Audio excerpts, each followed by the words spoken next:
이 집안에서 가장 묵묵히 내 곁을 지켜준 사람은 지수다. 전 재산은 지수에게 물려줄 거다.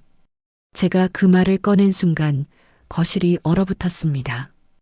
큰아들 민수의 입이 떡 벌어졌고 큰 며느리 윤정은 손에 쥐고 있던 찻잔을 떨어뜨렸죠. 바닥에 와르르 깨지는 소리가 정적을 깼습니다. 어머니 지금 무슨 말씀을? 윤정의 목소리가 떨렸어요. 얼굴이 새하얗게 변하더니 손이 부들부들 떨리기 시작했죠. 당연히 자기네 차지라고 믿었던 모든 것이 한순간에 사라지는 기분이었을 겁니다. 큰아들 민수가 벌떡 일어섰어요. 어머니, 정신 차리세요. 이게 무슨 소리예요? 친척들도 웅성거리기 시작했습니다. 누군가는 술잔을 탁 내려놓고 누군가는 벌떡 일어났어요. 명절 저녁이 한순간에 아수라장으로 변하고 있었죠. 하지만 저는 눈 하나 깜빡하지 않았습니다. 이 결정을 내리기까지 얼마나 많은 밤을 고민했는지, 얼마나 많은 명절을 지켜봤는지 아무도 모를 겁니다. 바로 그때 둘째 며느리 지수가 주방에서 나왔어요. 온종일 설거지를 하느라 손이 퉁퉁 부은 채로 물기 묻은 앞치마를 입고 있었죠.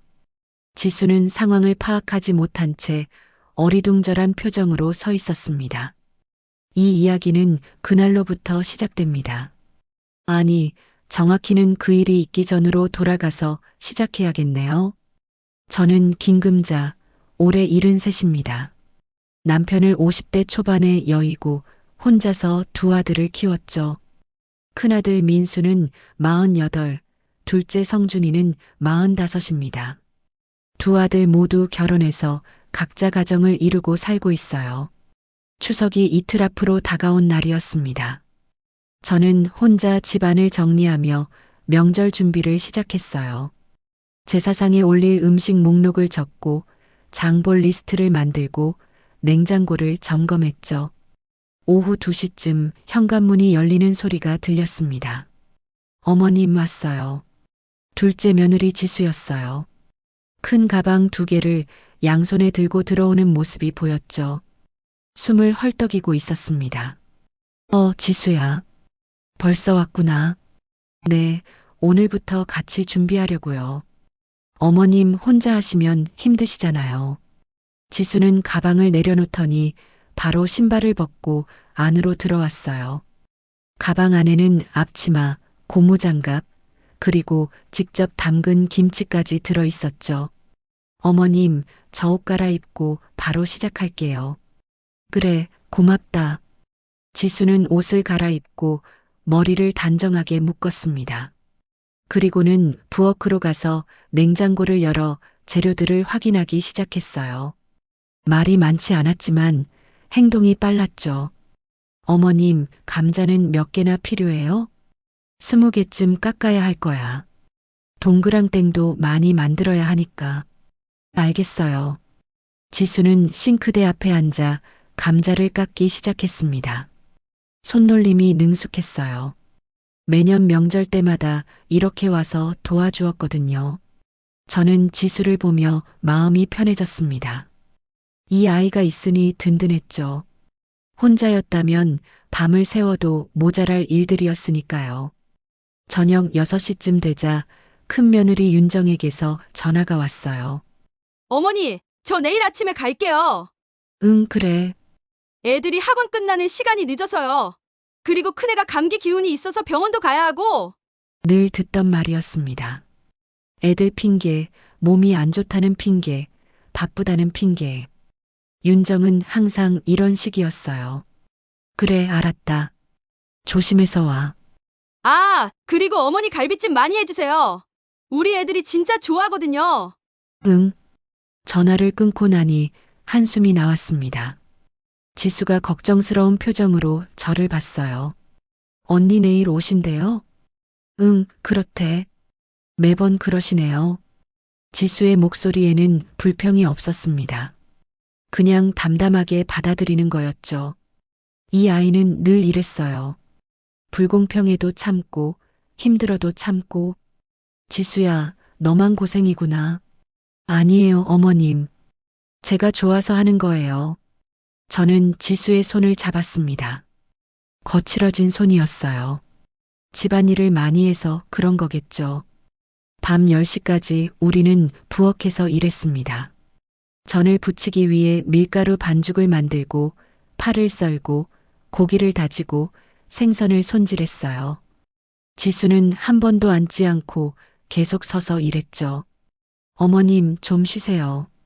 제가 할게요. 아니야, 같이 하자.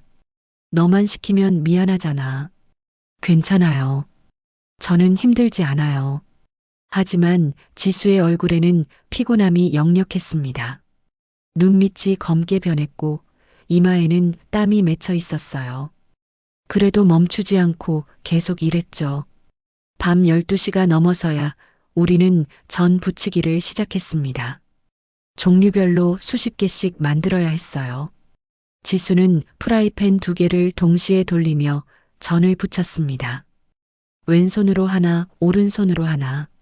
그 모습이 익숙하고 능숙했죠. 새벽 2시가 되었습니다. 부엌에는 김이 자욱했어요. 기름 튀기는 소리만 가득했죠. 지수는 여전히 프라이팬 앞을 지키고 있었고 저는 부쳐진 전을 키친타올로 닦아내며 접시에 담았습니다. 어머님, 잠깐 앉아서 쉬세요. 다리 아프시겠어요. 괜찮아. 너도 좀 쉬어. 저는 괜찮아요. 지수는 계속 전을 뒤집었습니다. 손목을 자주 흔드는 게 보였어요. 아픈 게 분명했죠. 그래도 멈추지 않았습니다. 지수야, 정말 고맙구나. 무슨 말씀이세요? 당연한 거죠. 당연한 게 아니었어요. 큰 며느리 윤정은 이런 적이 단 한 번도 없었거든요. 명절 전날에 와서 밤새 일을 도운 적이 없었죠. 새벽 4시쯤 되자 전 부치기가 끝났습니다. 산더미 같은 전이 쌓여 있었어요. 지수는 그제야 의자에 앉아 한숨을 쉬었습니다. 후, 끝났네요. 수고했어. 이제 좀 자자. 어머님, 저는 여기 소파에서 잘게요. 아침 일찍 일어나야 하니까. 그래, 그럼 이불 가져다 줄게. 저는 이불을 가져다 지수에게 주었습니다. 지수는 소파에 누워 눈을 감았어요. 금방 잠들었죠.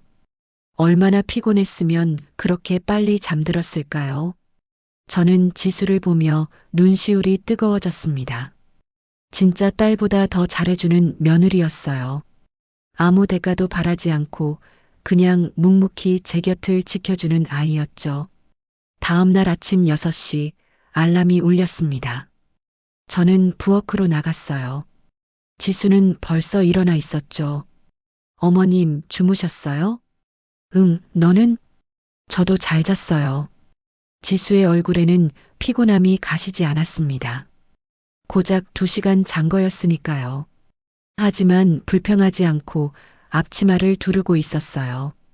오늘은 나물 무치고 탕 끓이고 생선 구워야 해. 네, 어머님. 제가 나물부터 할게요. 지수는 냉장고에서 시금치와 콩나물을 꺼냈습니다. 그리고 큰 냄비에 물을 끓이기 시작했어요. 저는 갈비찜을 만들기 시작했습니다. 윤정이 부탁한 거였죠. 손주들이 좋아한다는 갈비찜. 양념을 만들고 갈비를 재우고 야채를 썰었습니다. 지수야, 이거 좀 봐줄래? 네, 어머님. 지수가 달려와서 제 일을 도왔어요. 갈비를 냄비에 담고 양념을 끼얹고 불을 조절했죠. 모든 게 능숙했습니다. 언니는 이거 좋아하시나 봐요. 응, 애들이 좋아한대. 그럼 많이 만들어야겠네요. 지수는 웃으며 갈비를 더 꺼냈습니다. 자기 아이들도 아닌데 조카들을 위해 정성을 들이는 모습이었어요. 9시쯤 되자 둘째 아들 성준이가 도착했습니다. 어머니, 다녀왔습니다. 응, 왔구나. 성준이는 부엌으로 들어와 아내 지수에게 다가갔어요. 많이 힘들었지? 아니야, 괜찮아. 성준이가 지수의 손을 잡았습니다. 퉁퉁 부은 손이었어요. 손등에 화상 자국도 보였죠. 여보, 손 왜 이래? 어제 기름이 튀었어.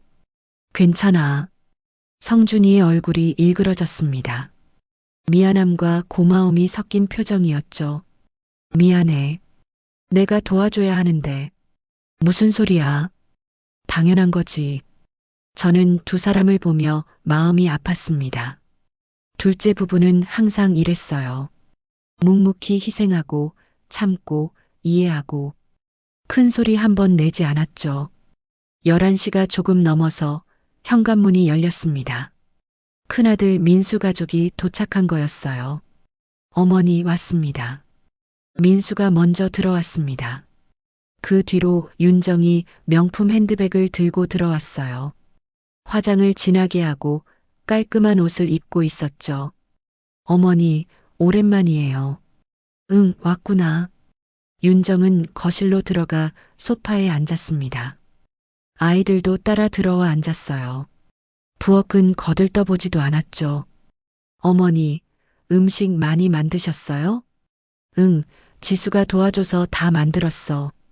아, 지수 씨가 왔었구나. 수고하셨네요. 윤정의 말투는 건성이었습니다. 감사하다는 느낌이 전혀 없었어요. 그냥 형식적인 인사였죠.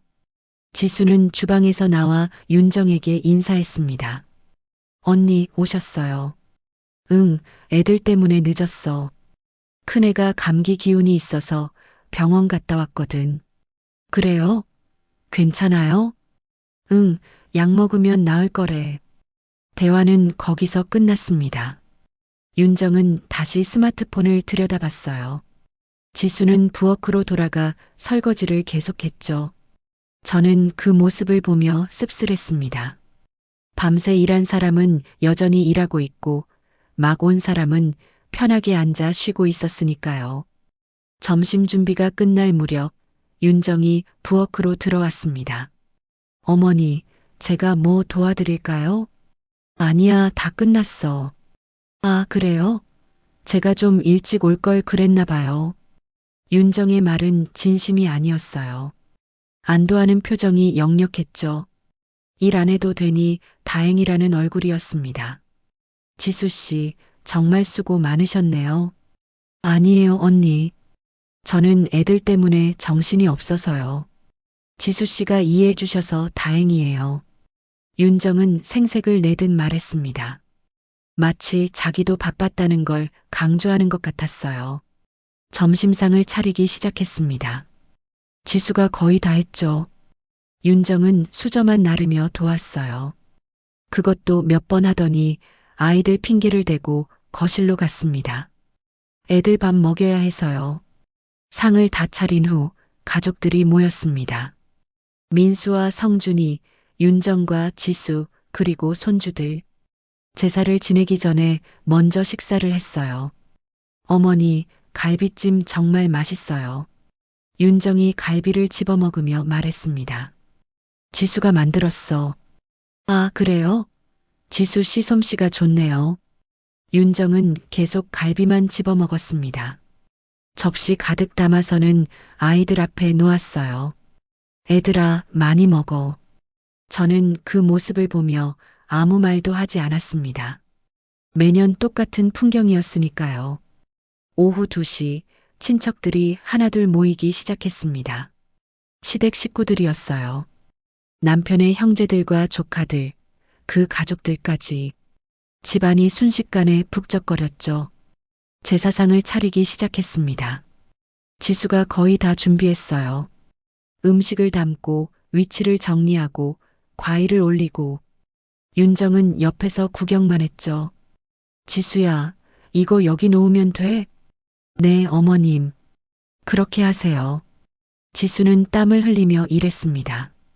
무거운 탕그릇을 나르고 접시들을 정리하고 허리를 계속 숙이느라 힘들어 보였어요. 언니, 제가 도와드릴까요? 지수가 윤정에게 물었습니다. 아, 저는 애들 봐야 해서요. 미안해요. 윤정은 거실 소파에 앉아 아이들과 스마트폰을 보고 있었어요. 바쁜 것처럼 보이지 않았죠. 제사가 시작되었습니다. 남자들이 앞에 서서 절을 했어요. 여자들은 뒤에서 지켜봤죠.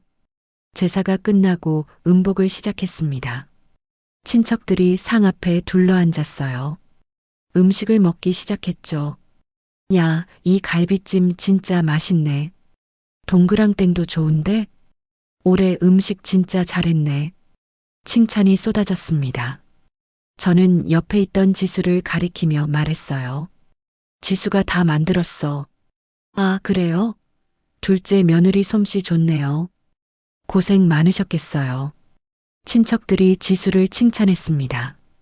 지수는 부끄러워하며 고개를 숙였어요. 아니에요. 당연한 거예요. 그때 윤정이 끼어들었습니다. 저도 도와드리고 싶었는데 애들이 감기 걸려서요. 병원 갔다 오느라 늦었어요. 윤정은 마치 자기도 힘들었다는 듯 말했습니다. 친척들이 고개를 끄덕였어요. 그래, 애들 키우면 그렇지. 큰 며느리도 고생이 많네. 저는 그 말들을 들으며 속이 부글부글 끓었습니다.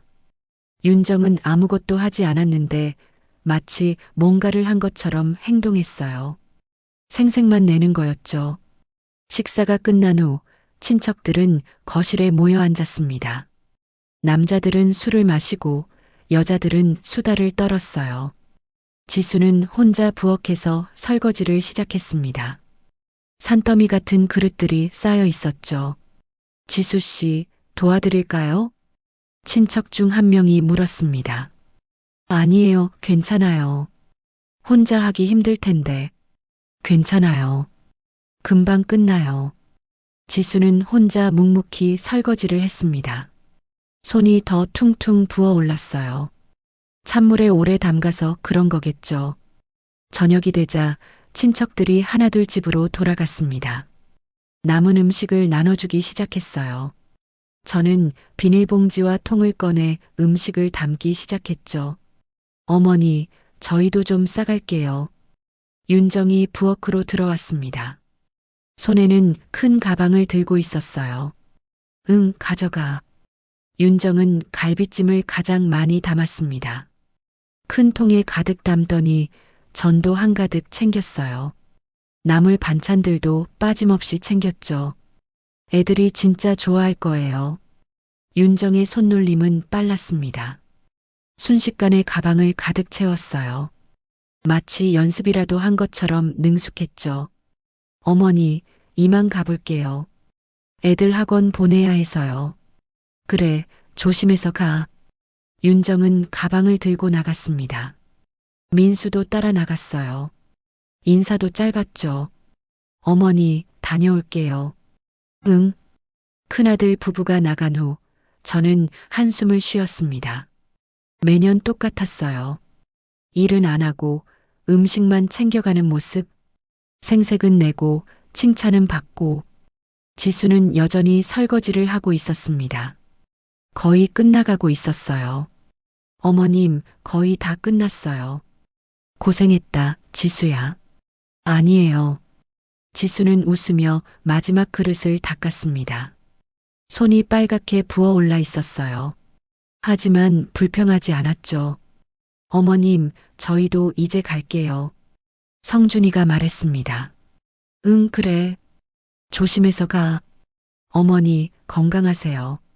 지수가 제 손을 잡았습니다. 따뜻한 손이었어요. 너도 고생했다. 집에 가서 쉬어. 네, 어머님. 둘째 부부가 나간 후 집은 텅 비었습니다. 저는 혼자 거실에 앉아 생각에 잠겼어요. 누가 진짜 제 곁을 지켜준 며느리일까? 말로만 효도하는 사람과 행동으로 보여주는 사람. 답은 너무나 명확했습니다. 그날 밤 저는 잠을 이룰 수 없었습니다. 명절이 끝날 때마다 느끼는 씁쓸함이 가슴을 짓눌렀어요. 윤정의 태도, 지수의 고생, 그 모든 게 머릿속을 맴돌았죠.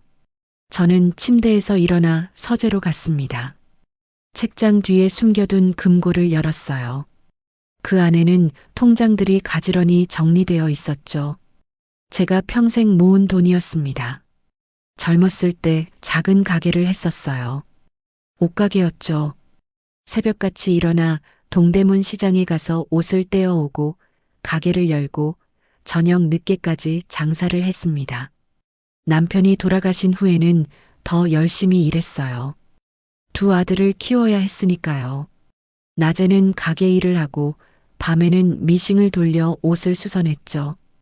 그렇게 모은 돈으로 땅을 샀습니다. 처음에는 작은 밭이었어요. 시골에 있는 작은 땅이었죠. 그런데 그 땅 근처에 산업단지가 들어서면서 값이 오르기 시작했어요. 저는 그 땅을 팔고 제시도성 계속 편집 더 큰 땅을 샀습니다. 그리고 몇 년 후 그 땅도 팔아서 건물을 샀어요. 작은 상가 건물이었죠. 임대료를 받기 시작하면서 수입이 안정됐습니다. 아들들은 몰랐어요. 제가 그저 작은 가게를 하며 근근히 살아간다고 생각했죠. 시골에 밥 몇 마지기 있는 평범한 노인이라고 여겼습니다. 하지만 실제로는 달랐어요. 제 통장에는 수십억이 들어 있었고 땅과 건물을 합치면 더 많았죠. 이 모든 걸 아무에게도 말하지 않았습니다. 왜냐고요? 사람의 진심을 보고 싶었으니까요. 돈이 있다는 걸 알면 태도가 달라지잖아요. 저는 있는 그대로의 모습으로 대하는 사람을 보고 싶었어요. 그리고 매년 명절은 제게 시험이었습니다. 두 며느리가 어떻게 행동하는지, 누가 진심으로 제 곁을 지키는지 관찰하는 시간이었죠. 결과는 명확했습니다. 윤정은 입으로만 효도했어요. 아들들 핑계, 바쁘다는 핑계를 대며 일은 피하고 음식만 챙겨갔죠. 친척들 앞에서는 마치 자기가 다 한 것처럼 생색을 냈고요. 반면 지수는 달랐습니다. 말없이 제 곁을 지켰어요. 밤새 일하고 손이 부어도 참고 인정받지 못해도 묵묵히 해냈죠. 진짜 딸처럼 저를 챙겨주는 아이였습니다. 저는 금고를 닫고 다시 침대로 돌아왔습니다. 결심이 섰어요. 이제 정리할 때가 됐다고 생각했죠. 명절이 끝나고 일주일 후 저는 변호사 사무실을 찾아갔습니다. 최 변호사는 10년 넘게 제 일을 맡아주던 분이었어요. 사모님, 오랜만이십니다. 그래요, 최 변호사님. 부탁할 게 있어서 왔어요. 말씀하세요. 저는 가방에서 서류들을 꺼냈습니다.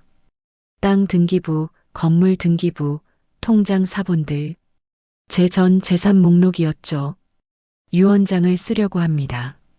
최 변호사의 표정이 진지해졌어요. 아직 건강하신데 벌써 유언장을요? 나이가 있으니 미리 준비하는 게 좋죠. 저는 메모지에 제 뜻을 적어 건넸습니다. 최 변호사가 그걸 읽더니 눈을 크게 떴어요. 사모님, 이건 큰아들 분에게는 아무것도 안 주시는 겁니까? 네, 맞습니다. 그럼 분쟁이 생길 수 있는데요. 괜찮아요. 제 뜻이니까요. 최 변호사는 잠시 고민하더니 고개를 끄덕였습니다. 알겠습니다. 사모님 뜻대로 작성하겠습니다.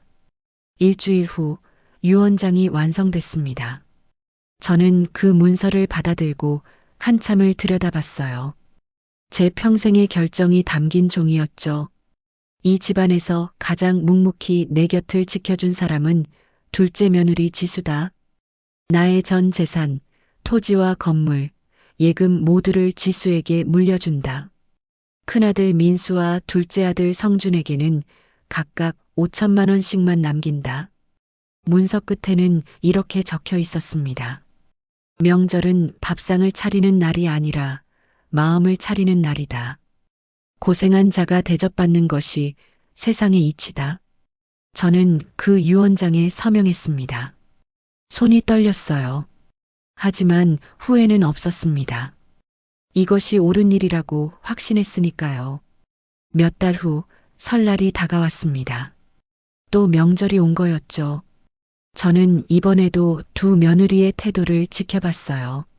설날 이틀 전 지수가 또 찾아왔습니다. 어머님 왔어요. 지수야. 또 일찍 왔구나. 네, 떡국 준비도 해야 하고 전도 부쳐야 하잖아요. 지수는 추석 때와 똑같았습니다. 가방에 앞치마와 준비물을 챙겨오고 바로 일을 시작했어요. 밤늦게까지 저와 함께 부엌을 지켰죠. 반면 윤정은 역시나 설날 당일 아침에 왔습니다. 어머니 왔어요. 애들이 독감에 걸려서 늦었어요. 그래, 들어와. 음식 많이 만드셨어요? 우리 애들 떡국 엄청 좋아하거든요.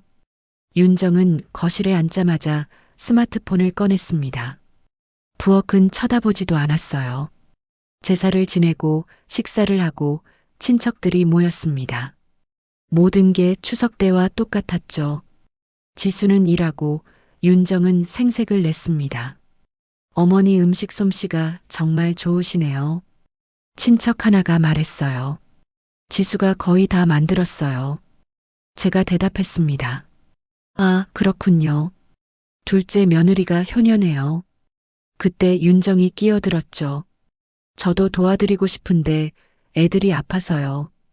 병원 왔다 갔다 하느라 정신이 없었어요. 늘 듣던 변명이었습니다. 저는 더 이상 참을 수 없었어요.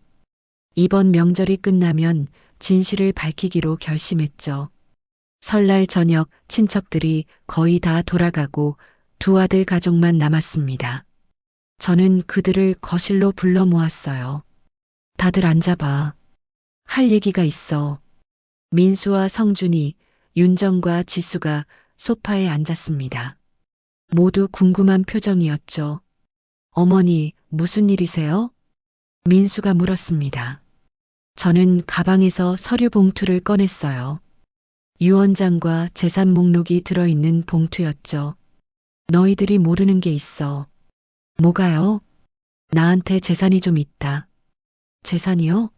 시골 밥 말씀하시는 거예요? 민수가 웃으며 말했습니다. 마치 별거 아니라는 듯이요. 그게 아니야. 땅이 여러 곳에 있고 건물도 있고 예금도 꽤 있어. 순간 거실이 조용해졌습니다. 모두가 저를 쳐다봤어요. 어머니, 농담이시죠? 윤정이 떨리는 목소리로 물었습니다. 농담 아니야. 여기 다 적혀 있어. 저는 재산 목록을 테이블 위에 펼쳤습니다. 땅 5곳, 건물 2채, 예금 통장 10개.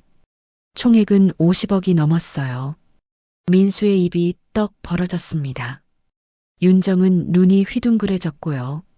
성준이와 지수도 믿을 수 없다는 표정이었죠. 어머니. 이게 정말. 민수가 말을 더듬었습니다.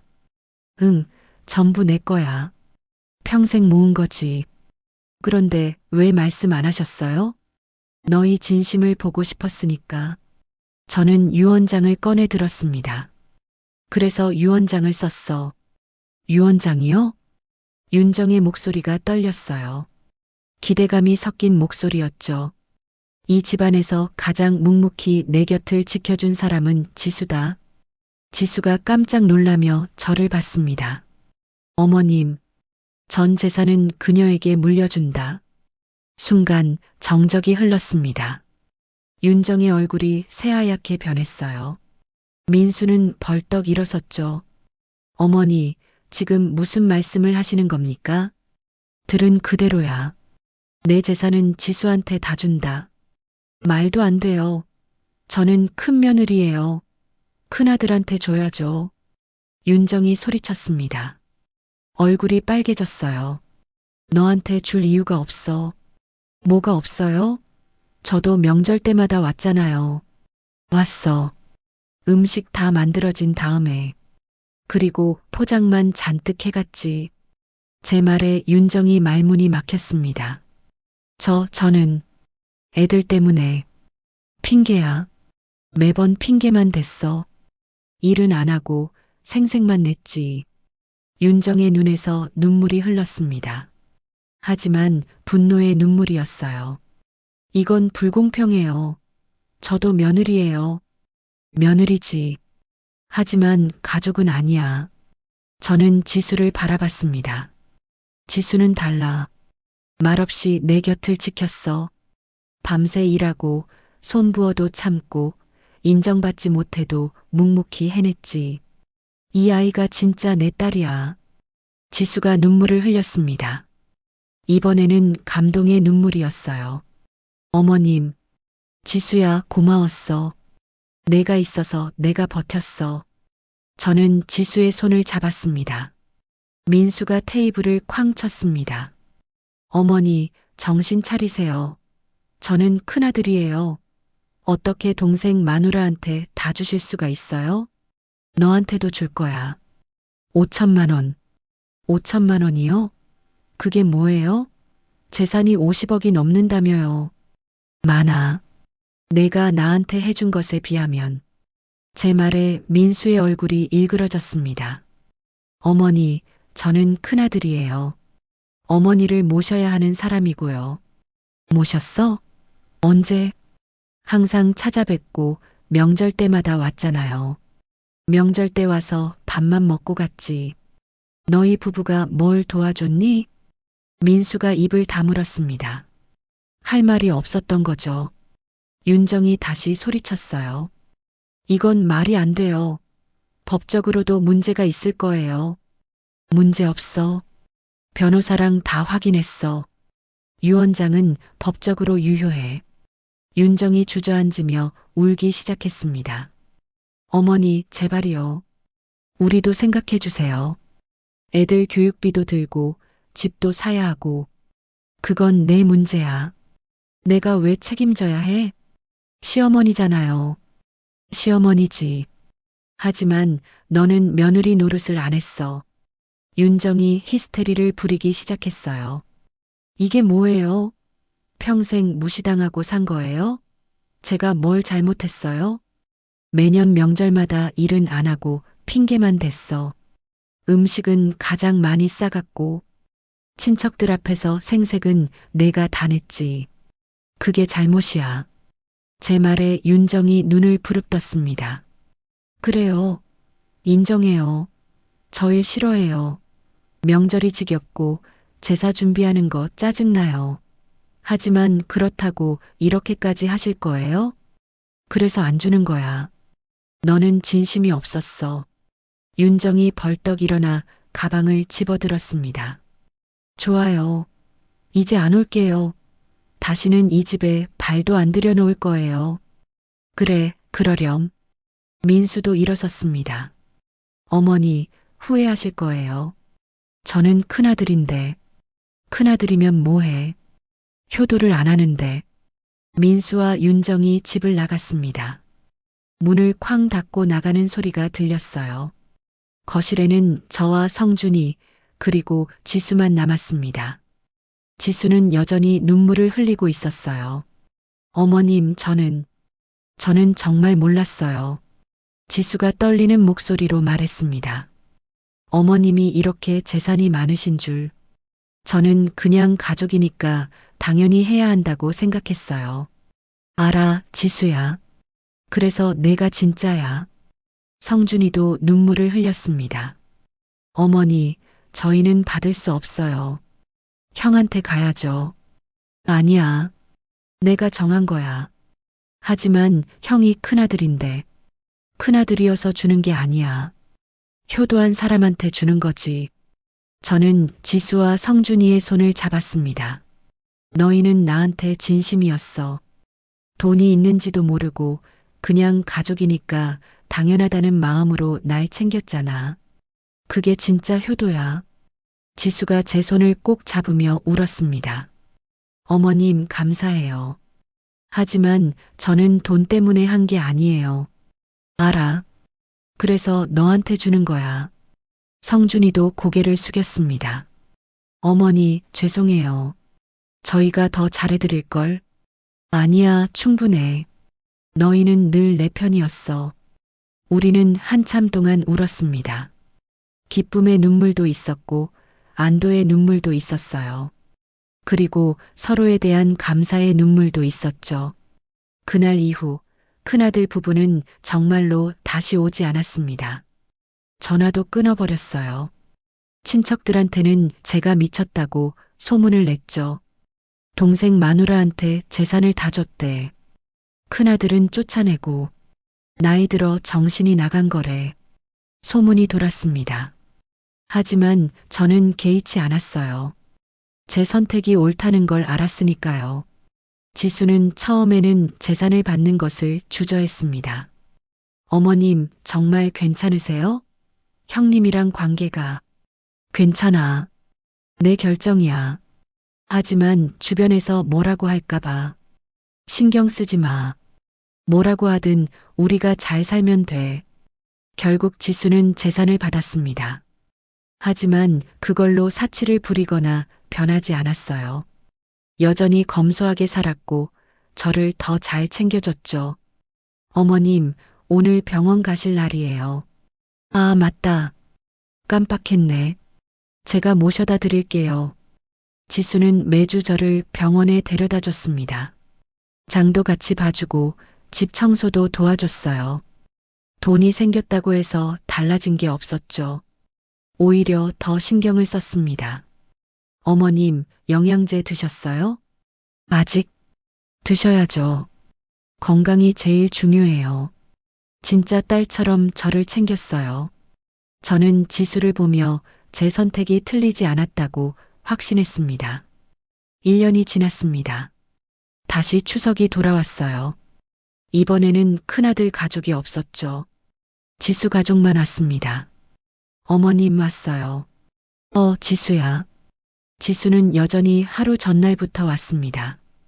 가방에 준비물을 챙겨오고 함께 부엌에 섰어요. 어머님, 올해는 제가 다 할게요. 어머님은 쉬세요. 아니야, 같이 하자. 혼자 하면 심심하잖아. 우리는 함께 전을 부치고 나물을 무치고 탕을 끓였습니다. 예전처럼 새벽까지 일했어요. 하지만 마음은 편했습니다.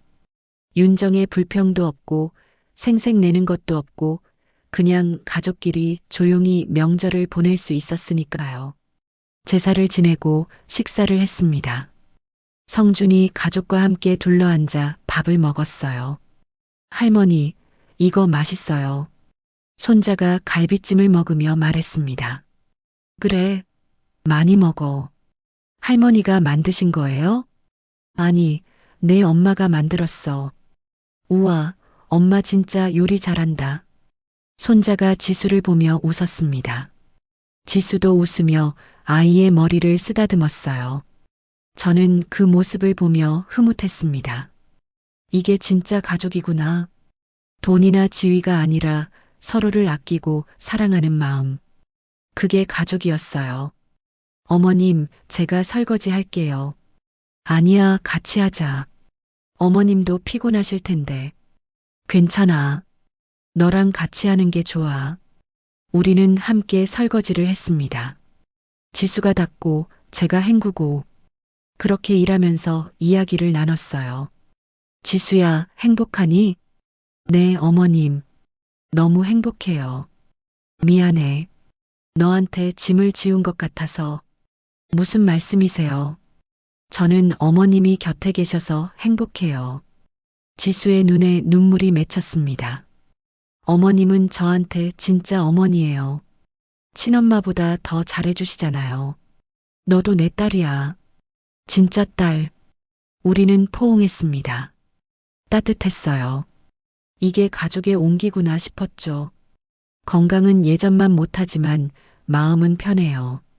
곁에 진심으로 날 아끼는 사람이 있으니까요.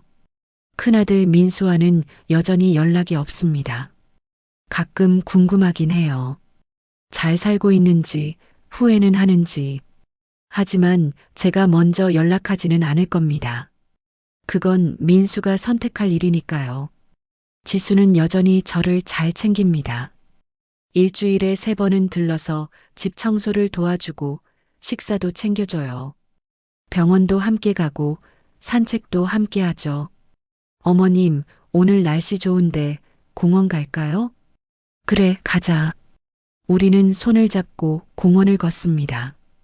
단풍이 물든 길을 천천히 걸으며 이야기를 나눠요. 지수야, 너한테 감사해. 무슨 말씀이세요? 평생 나한테 진심이어서. 그게 얼마나 큰 선물인지 아니? 어머님도 저한테 큰 선물 주셨잖아요. 재산 말하는 거야? 아니요. 사랑 말하는 거예요. 지수의 말에 가슴이 뭉클했습니다. 우리는 벤치에 앉아 하늘을 봅니다. 구름이 천천히 흘러가고 있었어요. 명절은 밥상을 차리는 날이 아닙니다. 마음을 차리는 날이죠. 서로를 아끼고 감사하고 사랑하는 날. 그게 진짜 명절의 의미예요. 그리고 고생한 사람이 대접받는 게 세상의 이치입니다. 입으로만 하는 효도가 아니라 행동으로 보여주는 효도. 그게 진짜 효도죠. 저는 제 선택을 후회하지 않아요. 윤정에게 재산을 주지 않은 것, 지수에게 모든 걸 물려준 것. 그게 옳은 일이었으니까요. 진짜 유산은 돈이 아닙니다. 사람을 대하는 마음, 진심으로 누군가를 아끼는 태도. 그게 진짜 물려줄 가치가 있는 거예요. 지수는 그걸 알고 있었습니다. 돈이 있는지도 모르고 저를 챙겼죠. 그게 진짜였어요. 오늘도 저는 지수와 함께 공원을 걷습니다. 손을 잡고 이야기를 나누며 서로를 아끼는 시간을 보내요. 이게 행복이구나 싶어요. 명절이 더 이상 고통이 아닙니다. 새로운 가족의 시작이 됐죠. 진심으로 서로를 아끼는 가족. 그게 제가 평생 원했던 거였어요. 여러분, 오늘 이야기는 여기서 마칩니다. 혹시 주변에 묵묵히 헌신하는데 인정받지 못하는 사람이 있나요? 그 사람에게 감사를 표현해 보세요. 진심은 언젠가 빛을 발하니까요. 그리고 명절은 밥상 차리는 날이 아니라 마음을 낮에 시도성 계속 편집 누는 날임을 기억하세요. 음식이 아무리 많아도 마음이 없으면 의미가 없습니다. 작은 정성이라도 진심을 담아 표현하는 것, 그게 진짜 명절이에요. 고생한 사람이 대접받는 세상이 되길 바랍니다. 입으로만 하는 효도가 아니라 행동으로 보여주는 효도가 인정받는 세상 말이죠. 오늘도 끝까지 함께 해주셔서 감사합니다. 다음에 또 좋은 이야기로 찾아뵙겠습니다. 저는 벤치에서 일어나 지수와 함께 집으로 향합니다. 석양이 지고 있었어요. 붉은 노을이 하늘을 물들이고 있었죠. 어머님, 저녁 뭐 드시고 싶으세요? 글쎄, 뭐가 좋을까? 제가 된장찌개 끓여드릴게요. 어머님 좋아하시잖아요. 그래, 고맙다. 집에 도착하니 성준이가 마중 나와 있었습니다. 어머니, 산책 잘 다녀오셨어요? 응, 날씨가 좋더라. 어머니, 오늘은 제가 설거지 할게요. 지수가 피곤할 테니. 아니야, 괜찮아. 지수가 말했지만 성준이는 고집을 부렸어요. 당신은 오늘 쉬어. 내가 할게. 부부가 서로를 배려하는 모습이 보기 좋았습니다. 이게 부부의 모습이구나 싶었죠. 저녁을 먹고 차를 마시며 이야기를 나눴어요. 손주들 학교 이야기, 성준이 직장 이야기, 지수의 봉사활동 이야기. 평범한 일상이었지만 행복했습니다. 어머님, 다음 주에 손주 생일이에요. 아, 벌써 그렇게 됐구나. 케이크 어떤 걸로 할까요? 애가 좋아하는 걸로 하지, 뭐. 그럼 초코 케이크로 할게요. 우리는 손주 생일 준비에 대해 이야기했습니다. 선물은 뭘 살지, 친구들은 몇 명이나 부를지. 소소한 대화였지만 따뜻했어요. 밤 9시쯤 되자 지수 가족이 일어났습니다. 어머님, 저희 이만 갈게요. 그래, 조심해서 가. 어머님, 내일 또 올게요. 매일 올 필요 없어. 너도 바쁠 텐데. 괜찮아요. 어머님 뵈러 오는 게 좋아요. 지수가 웃으며 말했습니다. 진심이 담긴 웃음이었어요. 고맙다, 지수야. 아니에요, 어머님. 지수 가족이 나간 후 저는 혼자 거실에 앉아 생각에 잠겼습니다. 제 인생을 되돌아봤어요. 힘든 시절도 많았습니다.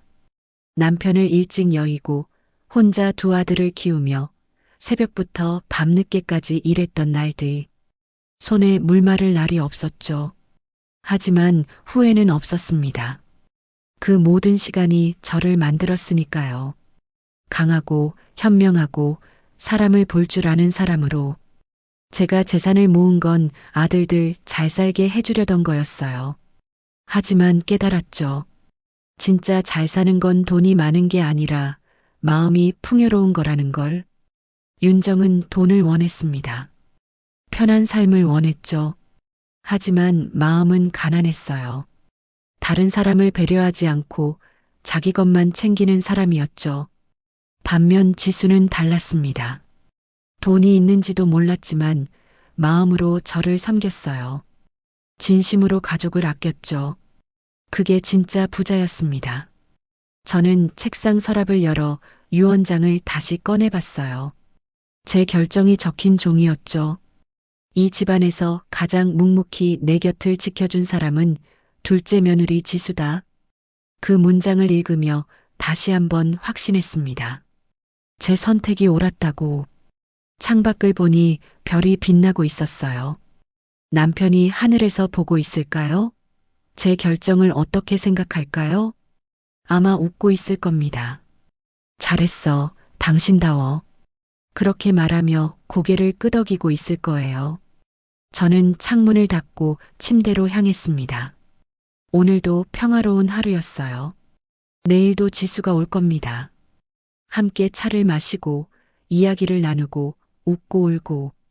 그게 제 남은 인생입니다. 진심으로 저를 아끼는 사람과 함께하는 시간. 그것만으로도 충분히 행복해요. 명절은 이제 기다려지는 날입니다. 고통이 아니라 기쁨이 되었죠. 지수와 함께 음식을 만들고 손주들과 식사하고 가족의 시간을 보내는 것. 그게 진짜 명절이에요. 제가 물려준 건 돈만이 아닙니다. 사람을 대하는 태도, 진심의 가치, 묵묵한 헌신의 의미. 그것들도 함께 물려줬어요. 지수는 그걸 이해하고 있었고 손주들에게도 가르칠 겁니다. 그렇게 진짜 유산은 대대로 이어지는 거예요. 돈은 쓰면 없어지지만 마음은 영원히 남으니까요. 저는 눈을 감았습니다. 편안했어요. 제 선택이 옳았다는 확신과 함께 지수와 성준이 그리고 손주들이 행복할 거라는 믿음과 함께. 명절은 밥상을 차리는 날이 아닙니다. 마음을 차리는 날이에요. 고생한 사람이 대접받는 게 세상의 이치죠. 그걸 잊지 않는 사람들이 진짜 행복을 알아요. 지수는 그걸 알고 있었습니다. 그래서 제가 모든 걸 물려준 거예요. 단순히 일을 많이 해서가 아니라 마음이 진심이었기 때문에. 윤정이 언젠가 깨달을까요? 자기가 놓친 게 뭔지, 진짜 중요한 게 뭔지. 아마 오래 걸릴 겁니다. 어쩌면 평생 모를 수도 있죠. 하지만 그건 윤정의 몫입니다. 저는 제 할 일을 다 했어요. 진심을 알아봐주고 헌신을 보상하고 마음을 나눴죠. 아침이 밝았습니다. 새로운 하루가 시작되는 거예요. 저는 일어나 창문을 열었습니다. 신선한 공기가 들어왔죠. 오늘도 지수가 올 겁니다. 함께 아침을 먹고 이야기를 나누고 웃을 거예요. 그게 제 일상이고 제 행복입니다. 진짜 가족은 피가 아니라 마음으로 만들어지는 거예요. 지수는 제게 진짜 딸이고 저는 지수에게 진짜 어머니입니다. 그걸 깨닫는데 평생이 걸렸지만 후회는 없어요. 이제라도 알았으니까요. 그리고 남은 시간 동안 진심으로 사랑하며 살 수 있으니까요. 여러분도 주변을 둘러보세요. 묵묵히 곁을 지켜주는 사람이 있나요? 말없이 헌신하는 사람이 있나요? 그 사람에게 감사를 표현하세요. 진심은 언젠가 빛을 발합니다. 당장은 인정받지 못해도 시간이 지나면 다 드러나죠. 그리고 그때 후회해도 늦어요. 제가 윤정에게 기회를 주지 않은 건 아닙니다. 매년 명절마다 기회가 있었어요. 하지만 윤정은 그걸 놓쳤죠. 계속 같은 행동을 반복했으니까요. 변화의 기회는 항상 있습니다. 하지만 그걸 잡는 건 본인의 선택이에요. 윤정은 선택하지 않았고 지수는 선택했죠. 그 선택의 결과가 지금입니다. 윤정은 모든 걸 잃었고 지수는 모든 걸 얻었어요. 공평하다고 생각해요. 각자가 뿌린 대로 거둔 거니까요. 인생은 결국 선택의 연속입니다. 어떤 태도로 살 것인가, 누구에게 진심을 다할 것인가. 그 선택들이 모여서 운명이 되는 거예요. 지수는 올바른 선택을 했습니다. 돈이 있는지도 모르고 대가를 바라지 않고 그냥 가족이니까 당연하다는 마음으로. 그게 진짜였어요. 그래서 제가 모든 걸 줬습니다. 지수가 받을 자격이 있었으니까요.